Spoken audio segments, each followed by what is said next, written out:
This is Dr. Naveen Nanda and Dr. Rakesh Sharma is the Naveen Nanda is Dr. Naveen Nanda is the founder of American Association of Cardiologists of Indian origin. Dr. Rakesh Sharma is the cardiologist from Florida. He is now the president of the organization. So tell us, Dr. Nanda, tell us about your journey with the ASIO. Well, ASIO has been around for over 3 decades now, and it is actually formed and even now looks after the interests of all cardiologists of Indian origin. And we have been conducting meetings twice a year at the American College of Cardiology and at the American Heart Association every year. And we get, this is in cooperation with the local Indian Physicians Association, so that, we have been having very, very successful meetings. And right now we have a very president with a real good vision, big vision, so that we can get more people to join our organization, so we can get really more and more of the cardiologists of Indian origin, especially younger ones, to join our association. So he has made a lot of efforts to get the website together, and so we are really very thankful to him. And I let him now talk about the ASIO also. Dr. Nanda, just before I go to Dr. Rakesh Sharma, I want to ask you a question. You are also have a lot of associations with other ethnic organizations.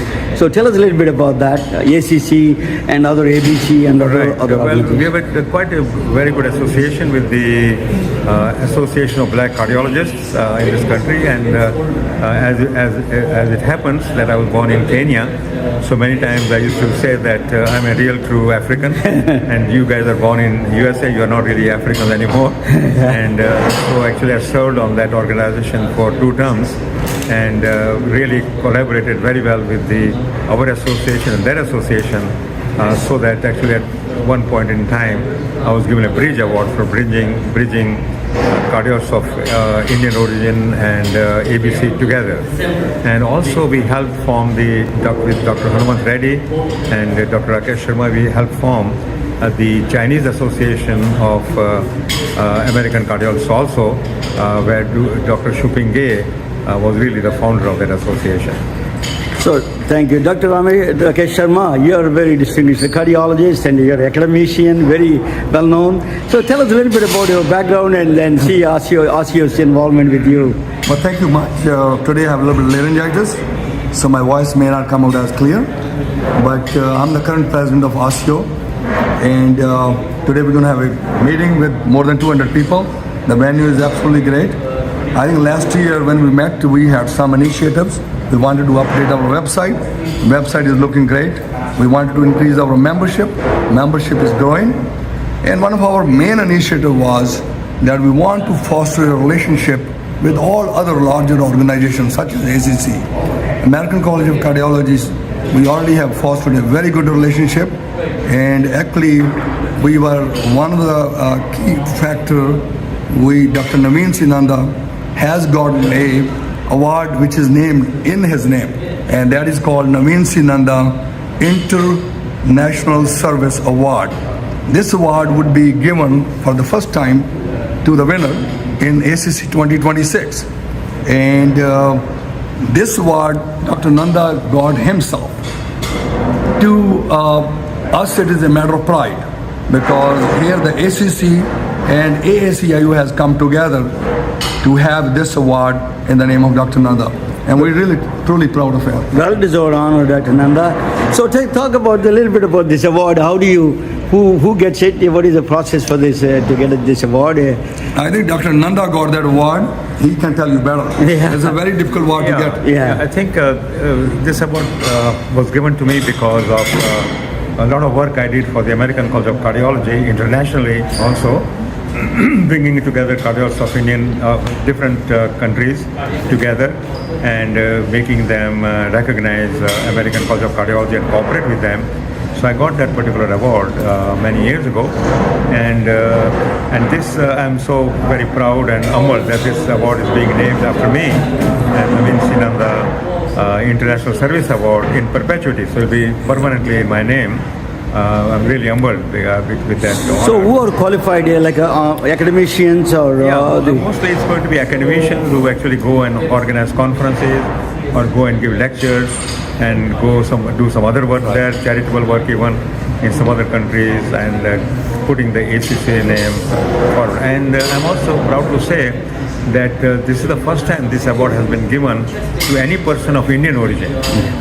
So far it has been given to persons of usually from USA, but this is the first time it's been given to someone from Indian origin. So we're really very proud of that fact also. That's a very congratulations. This award typically also goes to a person who has done a lot of original contribution in the field of cardiology or a field of the subspecialty. And Dr. Nanda has done a lot of contribution, original contribution in the field of cardiology and echocardiography. So it's a well-deserved award. Congratulations. Congratulations, Dr. Nanda. Both your academicians, what you like to present in the future in the cardiology side you want to see, since I'm from Silicon Valley, there's a lot of AI going on. What do you think technology and the cardiology can achieve in the future in the academic life? That is, I am more of a practitioner. I've been on academics and I have a current affiliate appointment as a professor. But I think artificial intelligence, I can give you an example. Every hospital has a different EMR. They still don't talk to each other. If I have to see you as a patient in an office, you have 5 different doctors. I can't see anybody's record. So I think in future the unification is about to happen. AI is going to revolutionize and that will translate into patient care. I think we look forward to that, and hopefully we'll have some more presentation on that topic in future. Dr. Nanda, you are always embracing technology. I remember when I used to come and visit your lab, you used to have a lot of VCR machines, beta machines. You're never afraid of technology. Tell us a little bit about your love for technology. Yeah, I think technology is very, very important because I think first of all, the clinical examination and looking at the patient is super important. But after that, I think the technology advancements really help a lot in our making diagnosis correctly. And I think AI would be really super helpful to us. But at the same time, there are some problems with AI, like black box. We don't know exactly how AI sometimes comes to some conclusions, and sometimes artificial intelligence hallucinates. That means it gives wrong answers. So we have to really be careful with that. But that also means that it depends on what data we put in. If we put in a lot of good data in AI, I think we'll get very good answers, and it'll make everything faster for us, quicker for us, and the treatments will be better. But on the other hand, if we put in wrong data or something doesn't go through very well, we'll have really problems with the artificial intelligence. So we really have to be careful with the artificial intelligence. What AI has helped right now is the development of drugs, because when experimentalists think in terms of developing a drug, they think of some ideas, and when they put some of those ideas in AI, in the AI system, AI gives them some very good ideas. So it's going to be very, very helpful in developing new drugs for diseases for which we don't have good drugs right now. You're living a great legacy, Dr. Nanda. We want you to live 200 years. And let us talk about future of the ASIO, American Association of the Cardiologists of Indian Origin. What are you expecting the future of the ASIO? I think there is no question that I think our future would be to just look after the interests of all the cardiologists of Indian origin. And what Dr. Rakesh Sharma has done is to develop the website and also given some concessions regarding fees for becoming a permanent member. So we want to enroll as many cardiologists as possible, and that is his dream. And I think that his dream and vision is going to come true. We probably are going to have most of the cardiologists of Indian origin, especially we are looking for younger ones, especially not the older ones only. They'll become our members, and that's going to be our future. And that we will be able to do a lot of work here. We could even dominate the cardiology field in the future to some extent. Dr. Sharmaji, you initiated the life membership, right? Tell us a little bit about that. So, I believe I may not be correct on the statistics. I believe there are about 6,000 cardiologists of Indian origin. I think the power comes from the numbers. We want to have as many members as possible. Then we will work for them. For example, I think fostering the relationship, developing a relationship with larger societies, and our people getting recognized and getting named appropriately. would be very good. Of course, we do very good academic programs. We do a very good program with young investigator awards are given here. And they present their original research, and at least we select 3 or 4 every year. We have done at least to date 93 young investigators, and we're proud to continue that tradition. Yes, thank you so much. This is the founder of the American Association of Cardiologists of Indian origin, Dr. Naveen Nanda, now present president, Dr. Rakesh Sharma. Thank you for joining with us.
Hey, welcome to the MedBix webcast. I skipped my intro video because we have a long video. This one I wanted to present that. This is I'm the host. This is Raman Anam Raju. I'm the host for the MedBix webcast. Welcome to the MedBix webcast. So I went to this is the video is during the ACC American College of Cardiology meeting in Chicago in March, the last month, in end of March. So I met, that is the particularly a section, American Association of Cardiologists of Indian origin is the Indian group. We meet in separate times, separate place during the same time in the ACC meetings. So actually I interviewed last week, that Dr. Bayemi Bhatt, she's the Chief Innovation Officer for American College of Cardiology. So during the ASIO, which is American Association of Physicians of Cardiologists of Indian origin, I met I was sitting next to the two wonderful young people. One is Adriana Mares, and then Amanpreet Singh, Amanpreet Wasir. Amanpreet Singh Wasir is a bigger, longer than my last name. So Amanpreet Singh Wasir is the name. Okay, so I was sitting there, and he was that Dr. Rakesh Sharma was talking about the Young Investigator Award. He was one of the selected of the Young Investigator Award, Amanpreet Singh. I'm going to bring him in a minute. Let me bring you these two young people. One of the first one is Adriana Mares. She is joining from Washington, D.C. She is a medical student, very insightful. She connects all the very strange dots, like ethnicity, race, and cardiology, cardiac disease. And then she did some publications also on the valve replacement and blood thinners. We can talk with her. But one of the most important, she is involved in the Hispanic research. I I worked with a lot of Hispanic doctors. I have a lot of good friends, Hispanic leaders. In fact, my good friend is Rudy Becerra. Hello, he is vice president of Coca-Cola from Atlanta, Georgia. So I have a lot of extensive, So she is focusing on a little bit of a Hispanic cardiology side, cardiac disease side. Let me bring her, Adriana Mares. I hope I say her name correct. Welcome, Adriana. Welcome to the Red Big webcast. Hi, Lamana. Thank you for having me. And it's such an honor to be part of MedBreak's podcast and an honor to have met you. Thanks to my friend and colleague, Aman, who's also joining us today. So I look forward to our conversation so that we can both learn about each other's work. Thank you again. Adriana, you started your journey in El Paso, Texas, right? So Yes, you started some kind of a El Paso cardiac Institute of Cardiology of El Paso at El Paso. Tell us a little bit about that. What is that? What is that all about? That's a very interesting question because when I think of the Institute of Cardiology at El Paso, which is for short, we call it ICEP, it really brings back memories to when I was probably 15 years old. I created that organization at my local college while I was still in high school. And nobody really believed in that idea of creating a cardiology organization in high school because people thought it was very early for students to think about a specialty like cardiology. But I found a really good friend of mine whom I will always remember, Artemio Munoz. I unfortunately lost Artemio during the pandemic, but I will always be thankful for him because we both believed in the idea of creating this cardiology organization at our university while we were still in high school. She is traveling right now. Others who then she's believed kind of in us. freezing up. But that is young age. He started that. That is an amazing, Adriana. Such a young age. You're involved in that is really I breaking the out of the box thinking. You're out of the box thinker. I can see that through the entire career. Let me ask you a question about I was reading about you. You're one of the scholars for the all of us research of National Institute of Health. National Institute of Health director is from here, Stanford, Dr. J. Bhattacharya. He moved there from here. He was one time I wanted to bring him on my podcast. Fortunately, that he was selected to that, and so he could not able to come probably. But let me ask you a question. What is all of us research? It's a very interesting concept, right? They wanted to gather huge amount of data. Tell us a little bit about that, Adriana. Thank you. And I know I froze previously with the cardiology organization, but to be short on that, it's a cardiology organization for students in El Paso. And we just get to meet each other and work and meet mentors who are willing to mentor us on cardiology and research. So that's just a bit about ICEP. Now moving on to the All of Us.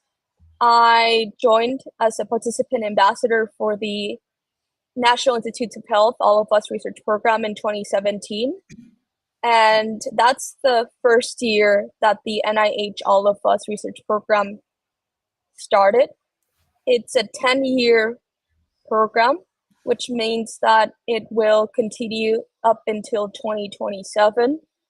Its goal is to have at least 1 million participants throughout the United States. And so for short, it's a historic effort to collect and study data from 1 million or more people in the United States And the goal of the program is to better health for all of us by helping us through the data that participants are willing to share, helping us uncover the role of precision medicine. Amazing. Because, yes, The I'll program leave it is as that. amazing. So I'll just get any questions. It truly is, because after the Human Genome Project, this is the next big thing. This is the one project that the US government, that the National Institutes of Health is investing here in the US to help us innovate and help advance medicine through precision medicine. So that kind of you collecting a huge amount of data from 1 million people. That Yes. means you have a wide spectrum of you can do. People like Amanpreet Singh, who is coming on coming up now, who can do a lot more research because he has a lot more things to play with. This data, huge amount of data, right? Absolutely. So from 1 million people with the different ethnicities, different backgrounds, different lifestyles, all of them are that's the data is missing in particularly cardiac disease is the number one disease. We need that Yes. kind of a data that is at least that is a. Let me bring Aman Preet Singh to the table. Aman is a prolific researcher. He started he's a very passionate guy. That the doctor. He is a hot. He started a hot to hot. I think hot to hot. He started one Indian Sanskrit name, Hurdayaman. Let me ask you, Hurday means is a heart, a mind, I think. Hurday, I remember in Indian. So he started a foundation. Let me bring him to the table. Uh, Aman, welcome to the Med. Aman, welcome to the MedMix webcast. Hi Ramana, hi Adriana. Thank you so much for having me. It's so great to finally be here again to meet you all together after ASIO. Yeah. Yes, Aman, tell us a little bit your journey, a little bit briefly. How did you? This is a as I read about your bio, you were traveling in the United States, all the hospitals, Beth Israel, then Mayo Clinic. You went to a lot of places. So tell me the journey from a medical doctor to the this kind of journey. What was your goal, and then you start a foundation. Give us a little bit about your background, a little bit. Sure, sure. So I'll start to begin as Adriana began in high school. I said that I have always been a very strong advocate for early career professionals because I am one of them. I am a young professional who is passionate, who wants to learn more, grow more, know more. And I think that's where my interest stemmed from cardiology. I'm currently serving as an intern doctor in Bharati Vidyapeeth in Pune, and I serve on different committees for the ACC and the American Society of Preventive Cardiology, the ASPC, the Early Career Working Group. Apart from this, most of my recent research and clinical work has been very focused in preventive cardiology. While I do a little stuff on the side as well, ACC Medical Student Leadership Group has amazing activities for enthusiastic people like us, like all of us. And that's what interested me a lot, I think, 2.5 years back, where I started a cardiology interest group back in my medical school to foster a collaborative kind of a gathering of medical students and early career professionals who were interested in cardiology, talking about cardiology, awareness about cardiology, and just simple educative activities, be it seminars, guest presentations, something very simple, but something which is very impactful in their long term journey. It's so interesting. Over the last 2 years, we did so many activities, reached out to people who really needed us. Patients really helped out them in whatever small or little way we could. And I think that's where my interest in public health also started. And the beginning of this year, I launched my own non-profit organization in India to get the name correct, the Hriday Amrit Foundation. Hriday Amrit is obviously, yes, a Sanskrit Hindi name which combines two words, Hriday and Amrit. Hriday means the heart, as you correctly pointed out, and Amrit means divine nectar or empowerment. So the ethos behind Hriday Amrit Foundation is to advocate for patient health literacy because that's something which really lacks in India, and empower patients to make informed health decisions. Because once we empower someone about a disease, what they are going through, they have that empowering energy within them to take good and informed decisions for themselves and the family. And that's something less a small step towards prevention and promotive health. Yes. Aman, you won the Young Investigator Award for the American Association of Physicians of Cardiologists of Indian origin. I'm actually involved in that organization with Dr. Nanda. Let me. What was the research you did briefly? Can you tell us a little bit about in what that research is all about? Of course. So no, first of all, I'm so very grateful to the whole RCO, Dr. Nanda, Dr. Sharma, all of the team for selecting me for this award. It's one of the greatest honors I've received in my early career right now. The presentation, the research that I worked with was at Mount Sinai with my preceptor and my mentor, Dr. Gilbert Tang, and the whole interventional and structural team, who I'm very grateful for. The concept and the submission of the abstract, which was selected, was a complex case of an evoke tricuspid transcatheter valve and the role of intracardiac echocardiography in it. I know it sounds very complicated, but just to simplify it, we use echo all the time in our labs, but using intracardiac echocardiography during interventional procedures is very important. Imaging has become and has emerged as a very important diagnostic and sometimes even a therapeutic tool in such procedures. We've always treated mitral and aortic valve in terms of transcatheter interventions, but tricuspid is the new big thing which is coming up in interventional cardiology and structural. So Evoke is a recently approved FDA valve for treating tricuspid regurgitation. Of course, it has very specific indications, but the hallmark and the key takeaway from this project was that intracardiac echocardiography is very important in cases where imaging becomes paramount. For example, the patient that we presented had a ICD lead inside, so that casts a little shadow and that makes it a little complicated. And it's become the opposite now. We have to rely on the imager to give us the go ahead in order to move ahead with the procedure. You know, So the, that's something with Aman, a complex case. Yes. Dr. Nanda one time told me he was the first inventor of the discovered of the fourth valve. Fourth valve, the pulmonary valve is supposed to be behind. You could not see. That's what they said. That no, and that's the reason. One of the reasons he probably selected you, because that you found that pacemakers could obstruct that kind of a shade. It can create a shade and not give a clear picture of the heart in the valve situation, right? That is what one of your research is. Amazing research.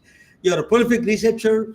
Let me ask you. Let us talk about India a little bit. You're in India. You're calling me from Delhi, India. India. I've seen the explosion of diabetes, explosion of cardiac diseases in India is ever young, is striking very young people, 20 years old, 30 years old. So what is this explosion? How do you manage nationally? Or do we have any national policy or national systems available to address this kind of a massive impending danger?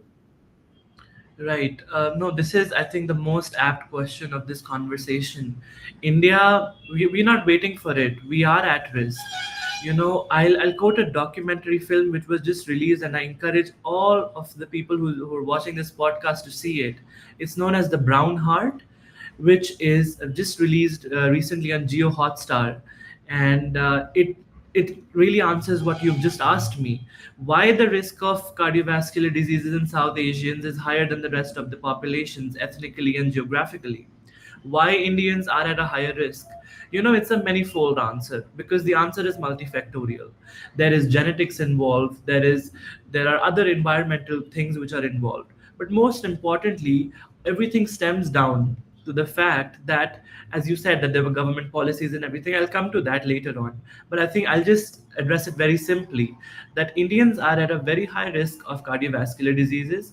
And I actually quote it in the sense saying by Indians are actually at a higher risk for cardiometabolic diseases because cardiac diseases, like when you talk about cardiovascular diseases, it never comes just single-handedly. In most of the cases in Indian population, it comes with other factors. For example, obesity.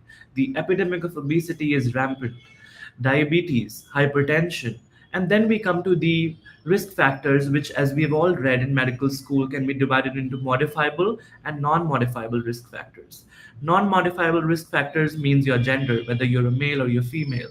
And since I'm saying this, I have to say it that women are equally targeted for cardiovascular diseases. It's the number one killer in women population as well. So we have gender, then we have ethnicity, we have all the different races coming together, and all of that, and the family history. But coming to the modifiable ones, it's up to you when it comes to your diet, your lifestyle, how you manage stress, what kind of a personality do you have. So when we talk about prevention, it's an integrative kind of a level of prevention that we're looking at. Answering your question for governmental policies, yes, we do have national policies. For example, the NCD policy in India, which targets non-communicable diseases. Honestly speaking, from a healthcare perspective, disseminating the efficacy of that policy at a grassroots level is extremely difficult, because what we lack right now is awareness, is health literacy, and that's the reason why I started with my foundation. Let us talk about that a little bit. Let me bring Adriana to the table, into the discussion.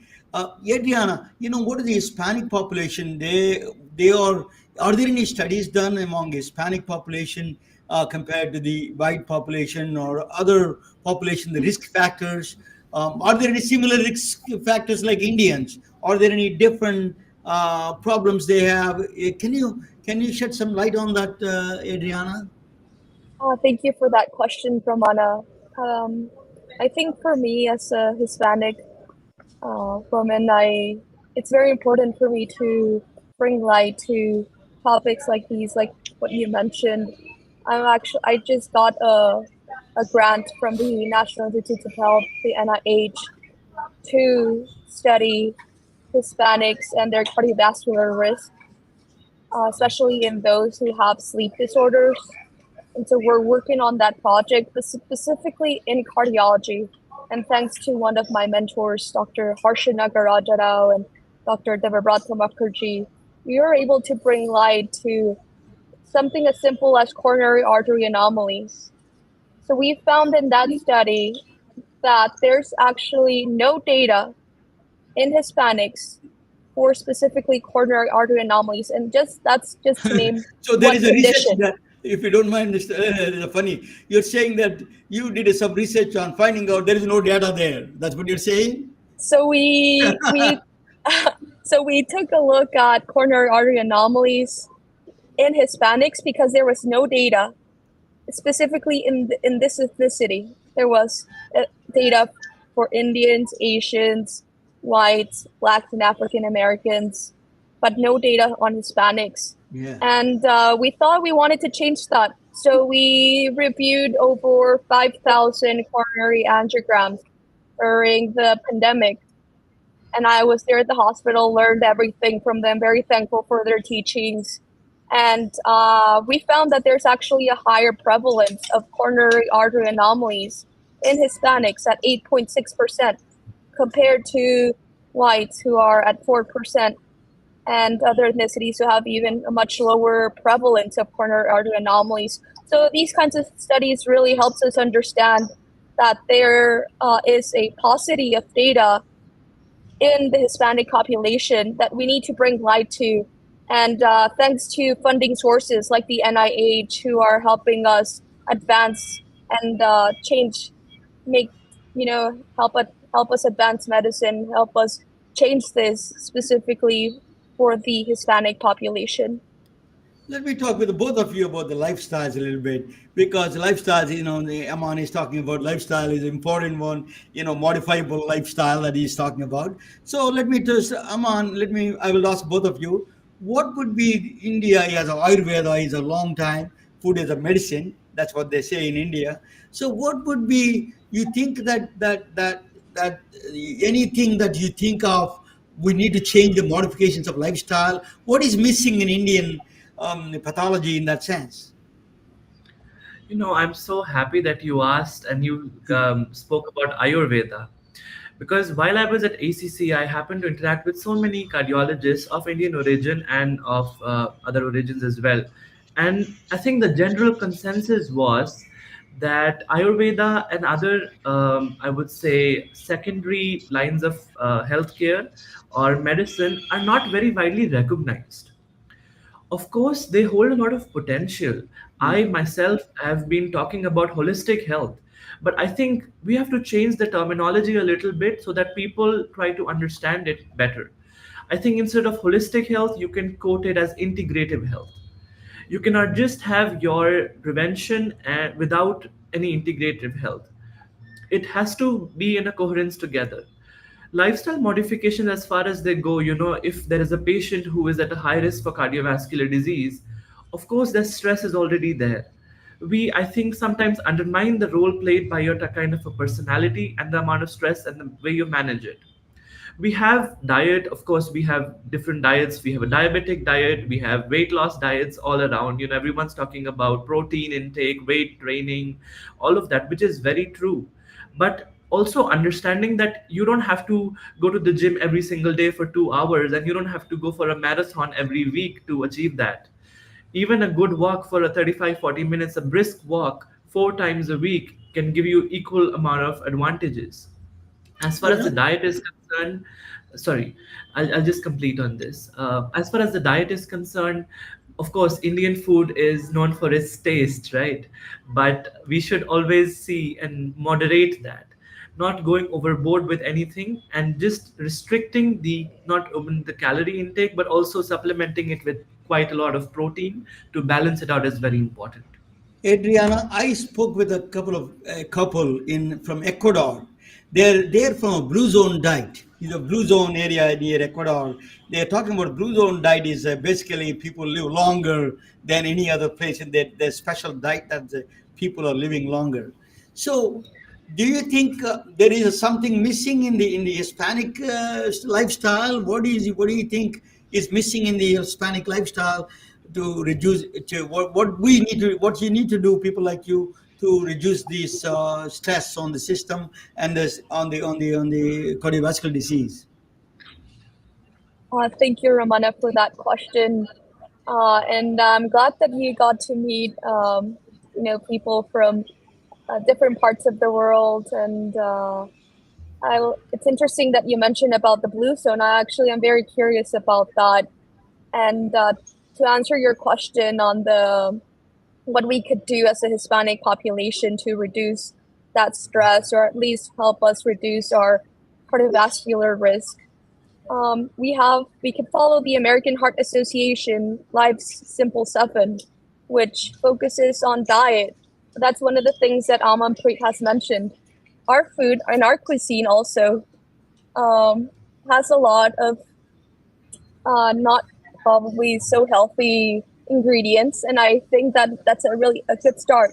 So diet, it's included in the American Heart Association Life's Healthy Simple Seven, and the rest, which I'm just gonna mention, is exercise, losing weight, stop smoking, controlling cholesterol, managing blood pressure, and reducing blood sugar. Of course, those are quite a list of simple tips that the American Heart Association advises, but perhaps they're not so simple for those that do not have access to healthy foods.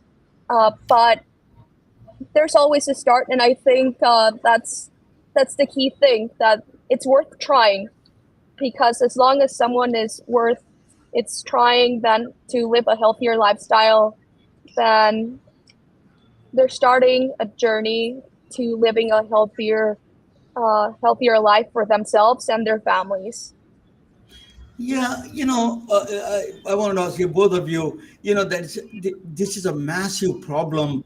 How education is always abstract, right? People don't pay attention to education, So how, one of the things, evidence-based medicine, you can show them, right? For example, I did one of the tests is autonomic dysfunction test. You can do the autonomic dysfunction test. They tell you preventive kind of test to quantify their health. They can show them where the health status are on a continuous basis. Remote patient monitoring is one of them. Monitoring. So tell us a little bit, both of you, Aman, what do you think of this remote patient monitoring and the evidence-based medicine to show these people they should take it serious. Right. Before answering that, just a small comment. Adriana very rightly pointed out the Life's Essential Aid as guided by the AHA, which is a very simple yet very impactful kind of a guide for people who are looking for prevention of cardiovascular diseases. Apart from that, I have to comment about the weight loss drugs and the era we are currently in. Ozempic, semaglutide, Rybelsus, now tirzepatide coming in a big way. Everyone's looking at phenomenal results, but I think it's very important to know the right indications for those drugs. Of course, they have really good results which have been presented at international platforms, and we are still in the building of much greater things in terms of drugs. But knowing the right indications and what kind of a diet you're looking for.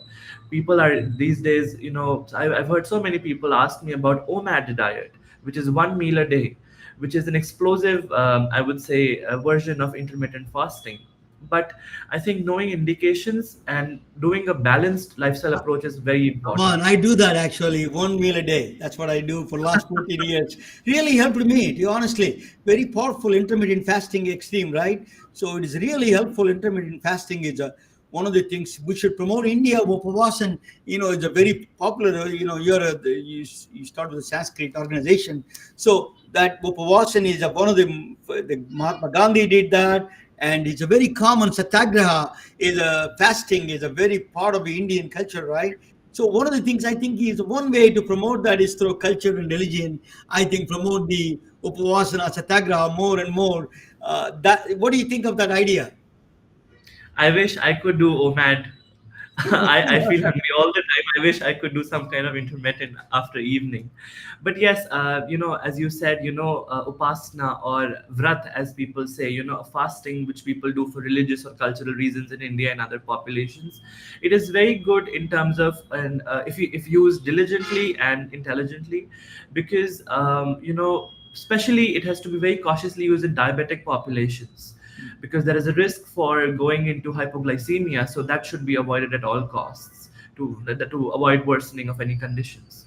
And coming back to the question which you asked me, which was remote monitoring and telehealth.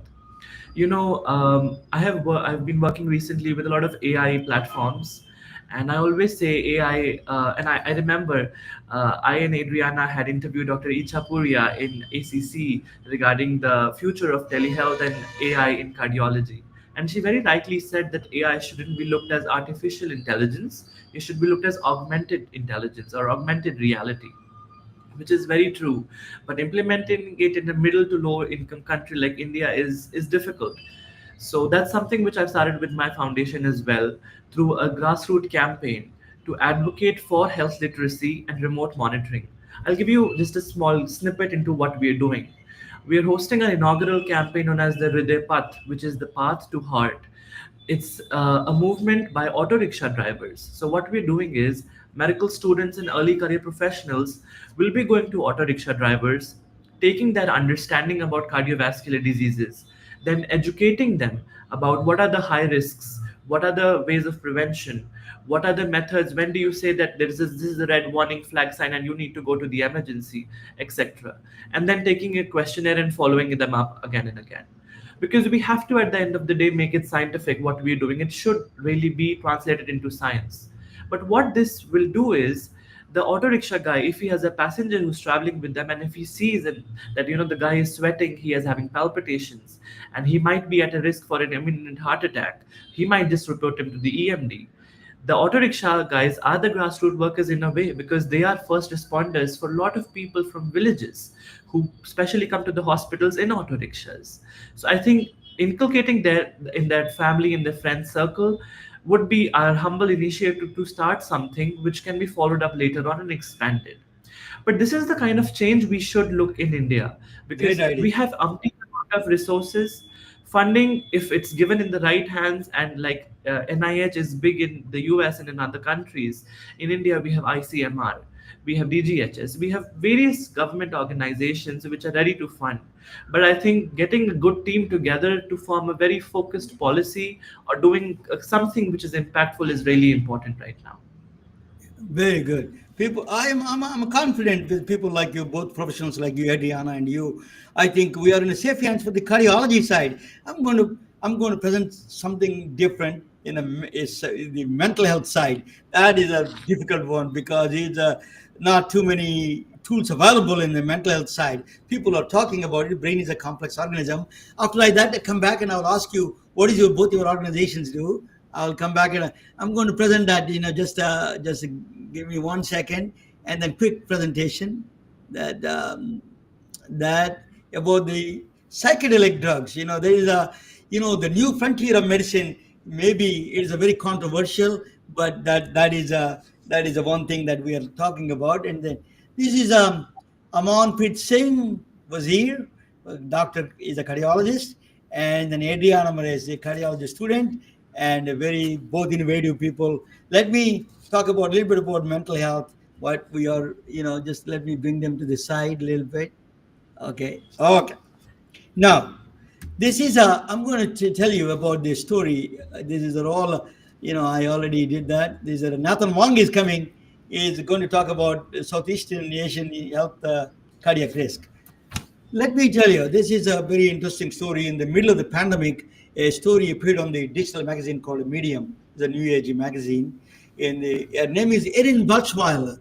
She was diagnosed as a stage 4 metastatic cancer, breast cancer. She has 2 children, and she was worried about her children, and she was consumed by dying thoughts. She went to a doctor. A doctor is Dr. Sunil Kumar Agarwal, another Indian doctor.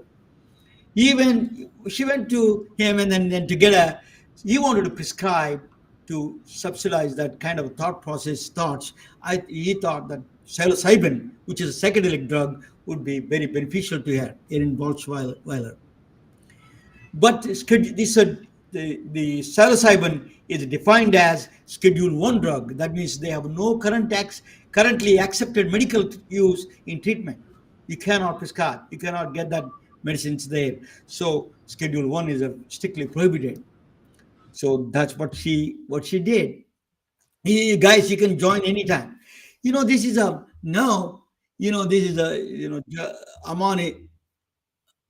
Aman is talking about these psychedelics, mind-altering drugs. I don't know whether he disappeared a little bit. He's joining probably. So is some problem there?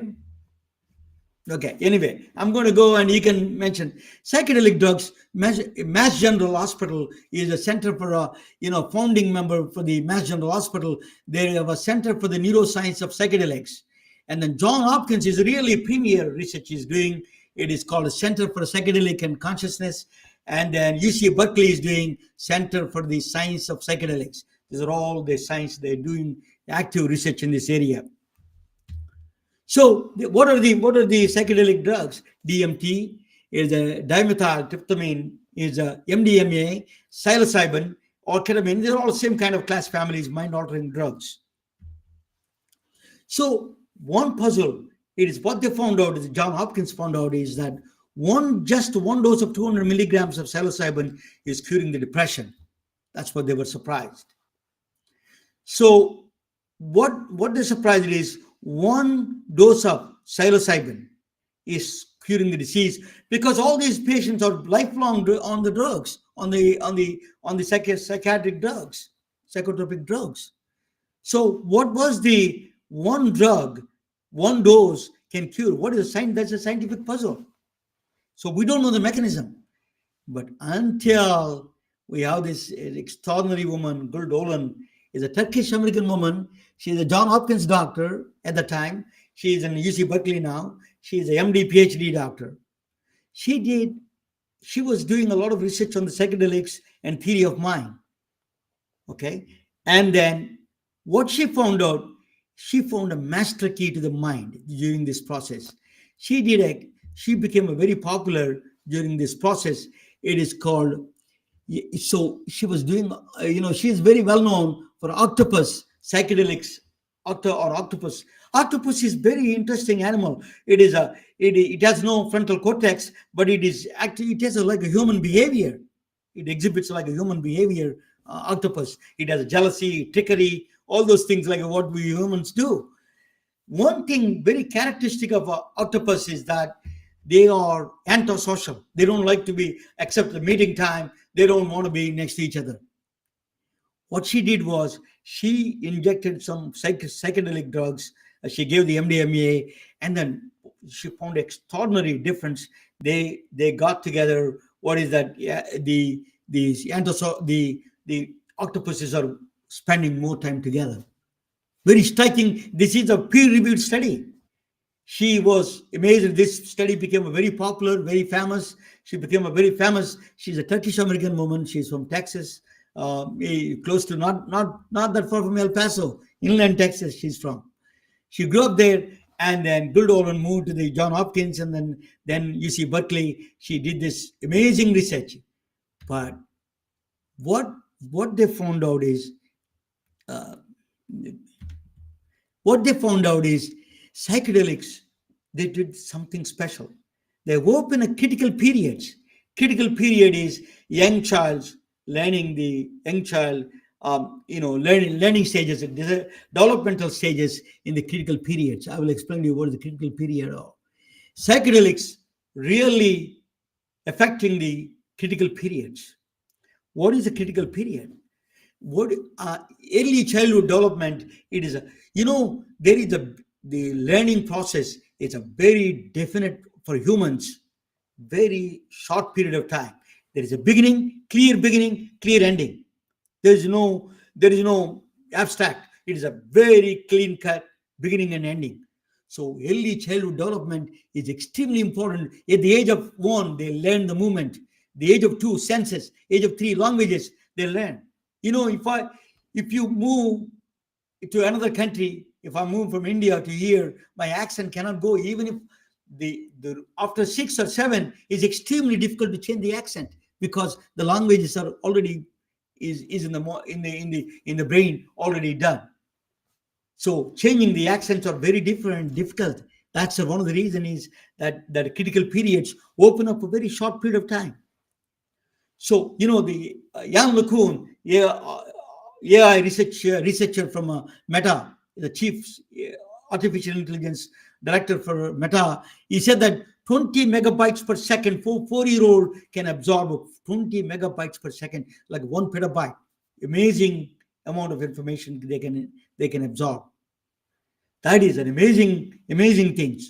So in the early childhood days, that is what she found out is that connection between psychedelics opening the critical periods again. By administering the psychedelics, Guldolin found out you can end, and I never took the psychedelic drugs. I never did. I didn't take any drugs. So power of psychedelics, she says that psychedelics can open the critical periods. That's what it means. It means it opens for learning. I can be 60-year-old, I can learn. I can go again like young and curious. My mind become young and curious with neuroplasticity.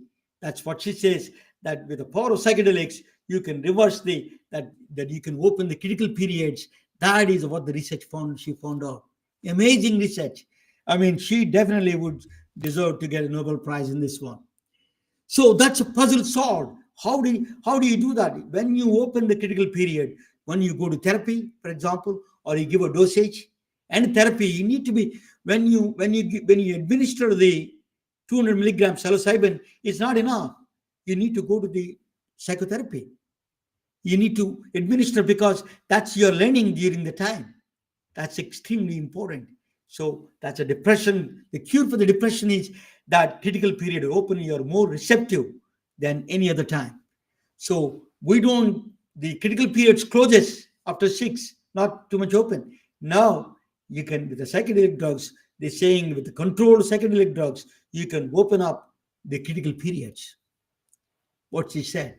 That is an amazing research she did. I mean, so another thing is loneliness. Old people are lonely people. Loneliness is one of the biggest problem in the world. In fact, China, Japan, United States. So what she says that if you can open up psychedelic drugs, the reward pathways are open up in the brain.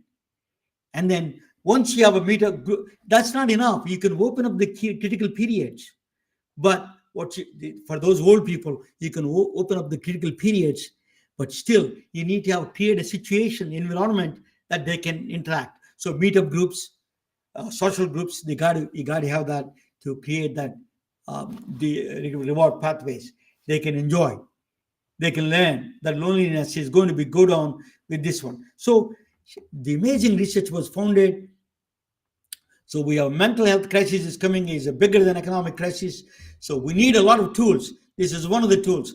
Trump administration passed the Right to Try Act, is investigational drugs, but the agencies say that is these psychedelic drugs are a little bit of problem. Now there is a new kind of drugs are coming up. Skip the trip. This is a non-hallucinogenic. A lot of psychedelic drugs gives you audio visual stimulations, and they give you a lot of hallucinations. So what they're saying is you can take the hallucinogenic part of it, and then you can still use the benefit of it. So there's a Seaport and then Gilgamesh, all these companies are joining. They got a lot of funding, $1.95 billion. That's going to be the future arsenal for the mental health. So they found out in the City of Hope in Los Angeles, California, diabetes actually with the psychedelics, 700% increase in insulin producing beta cells. These are only educational purposes. I'm not a doctor. Don't take my advice. You need to go to the doctors. But diabetes is increasing the insulin producing beta cells. Ayahuasca, for example, in the central America, they use it, is actually reducing the PTSD, traumatic brain injury, stroke. You can use them, all of them. It's a control in the controlled way. It's not like a recreational. It's a controlled way. So it's a new era of medicine is coming up, powerful thing to treat mental health and psychedelics. There's a brain, mind, spirituality, and religion. There is a cross section there. We are entering into the new war. So thank you for watching, and let me bring Adriana back to the table there, and let me. It seems like Amanpreet is in the backstage. What? No, he's not there. I don't know where is he. Is Aman? If you are there, please come down. So let's talk about it. You can comment on that a little bit. It's a controversial subject, is psychedelics, but the amazing research is going on in now. It is really opening up a new. I am going to present the second part of it. Actually, you can replace without the drugs. You can replace with the technology, virtual reality, and brain training programs. You can replace without the drugs. You can do the same simulations and then can get the same effect, possibly. I'm going to present that topic later on about that. So it is going to be. So, he's a doctor. He's worried about that psychedelic drugs is a controversial thing. He probably doesn't want to be associated with it. But, you need to be open to all the out of the box thinking is important. We need to have, as a doctor, I never took any drugs, but you need to have all the tools available without the reservations. And then we need to address this massive problem. Mental health, cardiac diseases, these are all massive problems, right? So, Adriana, tell us a little bit about your, he joined. What did he could not able to join, I think. I can't see him. He says he's in the backstage, Romana. Okay. Did he join again, or? Okay, now I see him. Okay. Hi. I'm so sorry. I've been here all the time, but I think my video was not visible. Yeah, that was okay. Right. So it is a very highly research oriented. This one, Aman, as a physician, we have to open to all the things. When India, when opened Ayurveda, yoga, meditation, used to be cuckoo kind of medicine in the previous days. Now it has become a mainstream. So we need to open to all ideas of all over the world. What are the things are working? What are the things? Medicine has to go forward. Okay, this is a medicine. I want a medicine forward. These are all. Okay, so that is the new things that we need to have a. One of the things I want to ask you, Aman, is that how much mental health is involved in the obesity and the cardiac diseases. The mind is important, right? It plays a very important role. Can you tell us, and both of you, if you can tell us a little bit, that would be great. Right. So Adriana, you want to go first? I guess Yeah. I'll just touch on cardiology because when you think of mental health and cardiology, one condition really brings, like I think of one condition, and perhaps there's, of course, other conditions related to this as well, but Takotsubo cardiomyopathy, which is known as broken heart syndrome. It's a cardiomyopathy that's triggered by severe emotional or physical stress. And most of the times, emotional stress is after a passing of a loved one or an event that happened in their life and that causes them to then be diagnosed with this temporary condition, which could be treated. But you see the connection of depression and the heart. There is a true connection with with the brain and the heart, and this is a condition that confirms that. And so I just wanted to bring light to that, and from the heart standpoint, I'll Excellent. uh, I'll pass it on to you, Amanpreet. Excellent information. That is very good. Broken heart syndrome is really true, and how much affects the stresses of our life. Tell us a little bit about that. How much mental health and how resolute we need to be to really follow the diet. I like Indian sweets. The moment I saw that, I grabbed them. It's a big problem in this controlling. Tell us a little bit about that. How much mental health plays a role in the cardiac health. Right. I feel like Adriana shared about Takotsubo. That's something which is really actually genuinely close to my heart because my first research was on Takotsubo cardiomyopathy. And a research that we did in the COVID era, and we saw that there was an increased number of cases of Takotsubo during the COVID pandemic because people were losing their lives, people were losing their family members. So there was an increased incidence of Takotsubo during the COVID pandemic and afterwards. I feel that mental health is something which is still seen as a taboo in India, despite the awareness and the literacy and all the campaigns going around. But I also feel that this is something which needs to be addressed immediately. When I talk about cardiology or I just talk about general medicine, an integral part of well being is mental well being, is psychological well being. As far as what you said, that and a tendency to grab whatever we have together, I think it all starts with self control. But also, if you see a patient who is debilitated, who has comorbidities, who has excess weight, is obese, has hypertension, or has cardiovascular disease, the amount of apprehension and anxiety that the patient goes through is a lot, which needs to be addressed. Whenever we counsel our patients, I think as a physician, as I'm sure Adriana will agree with me, counseling holds a very important role when talking to a patient, especially if the patient has either someone in their family who's suffering or is suffering themselves. We spoke about psychedelic drugs or magic mushrooms, as they call it these days, also. I feel that, well, there is not a lot of research pertaining to the scientific part of that, but I'm sure that if it helps people and if it is safe and given in the right quantity, it might be able to. Because a lot of mood enhancing drugs, specifically the psychotropic agents, are really helpful in cases of depression, anxiety, and other disorders like PTSD.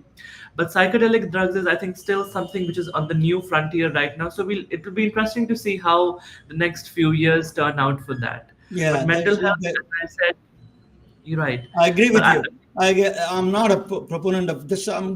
My job is to provide all. Actually, in fact, my second part of this one is you can replace with the new kind of technology, virtual reality and neurofeedback kind of technology that you can replace this kind of a drugs. Without those drugs, you can bring the same experience, same mental health and there. Let me ask you that how much, Vruday Amarti said that you're talking about mental health. Vruday means just brain, mind, heart, right? And Amarti that's like a long longevity.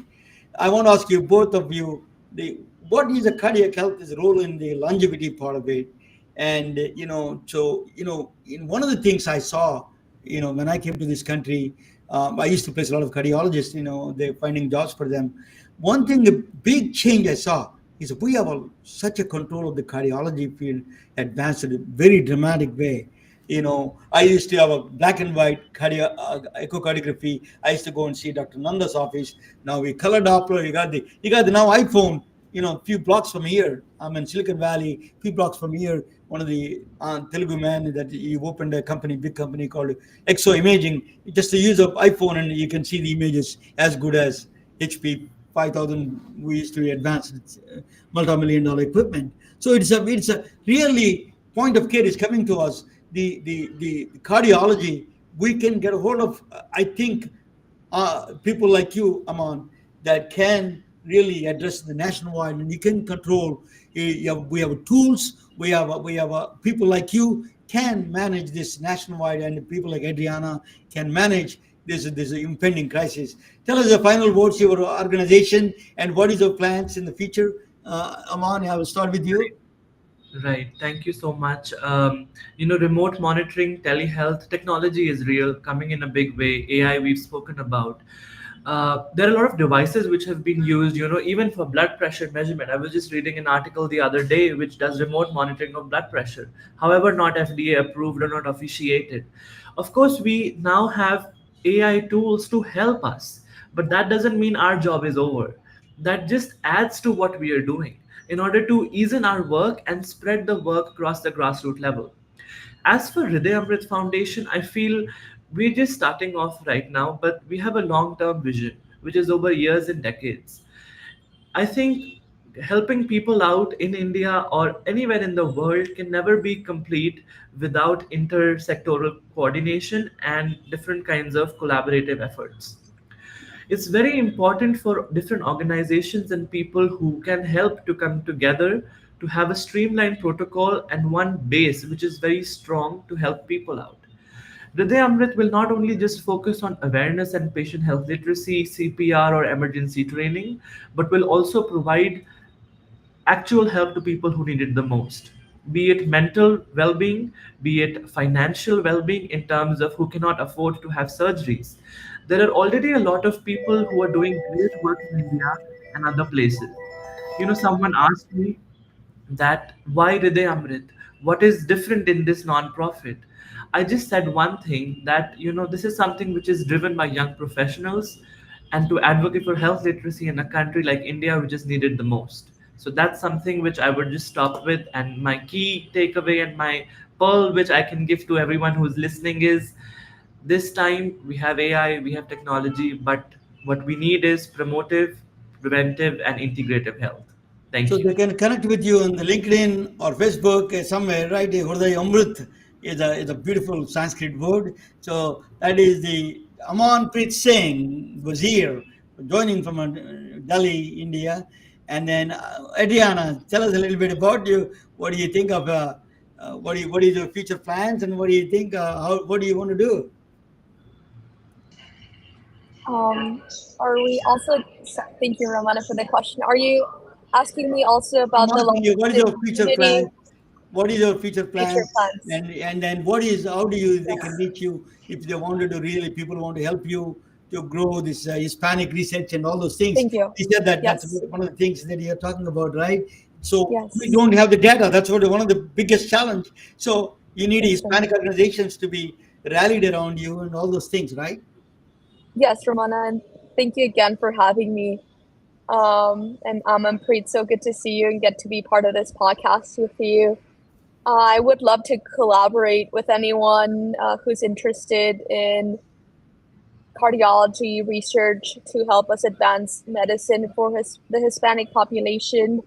I look forward to eventually becoming a structural and a adult congenital heart disease interventionalist. Those are two specialties that have been inspired by two mentors who specialize in both of these fields. And I look forward to doing more research and staying up to date with the field. Um, and so that's really for me. And I look forward to connecting with those who would like to collaborate or just get to know me. And I also look forward to getting to know others' works through LinkedIn and platforms like this, like MedBricks. Thank you, Ramana, for having me. I'm so honored to have you, both of you. It's really educational, and the work you're doing is a next generation work. I mean, I've seen the past, now you see the future here. I think you're one of the best people that they can take forward. I'm confident the cardiology and the heart health is on your great hands. Thank you for so much joining with me for this tonight. Thank you so much, both Thank you. Aman and Adriana. Thank you Thank all. you. Good Thank Thank night, you. all of you. you. Good night.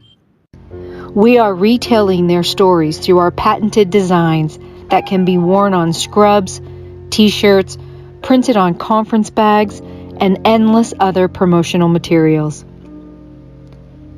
Daily Wear for Medicine is the first ever of its kind to create curiosity in medicine through visual art. We at MedBricks are celebrating unsung heroes of the past who made enormous contributions to the field of medicine through our unique campaign called Daily Wear for Medicine. You can wear it, carry it, and give it.